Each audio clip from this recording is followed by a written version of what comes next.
ကျွန်တော်လက်ရှိအသုံးပြုနေတဲ့ zip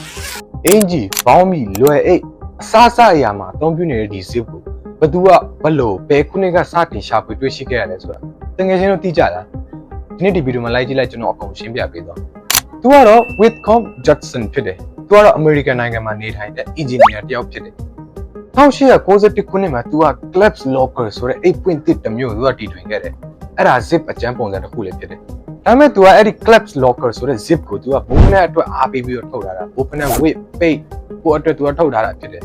ဆိုတော့ဒီ Whitcomb ထုတ်ထားတဲ့ဒီ Klebs Locker ဆိုတဲ့ zip ကပြည်သူတွေအတွက်အလောက်ကြီးအရာမဝင်ခဲ့ဘူး तू က page ဖို့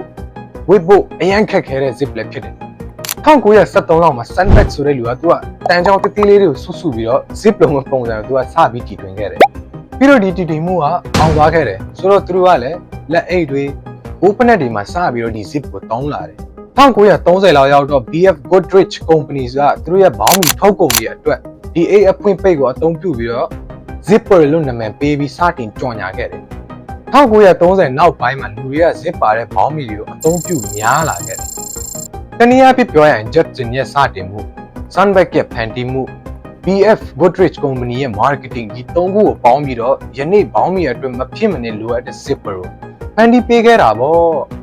ကျွန်တော်ဗီဒီယိုအစအဆုံးကြည့်ပေးတဲ့အတွက်အားလုံးကိုကျေးဇူးတင်ပါတယ်ကျွန်တော်ရဲ့ဗီဒီယိုလေးကို like share support လေးပေးကြပါအောင်ဗျာ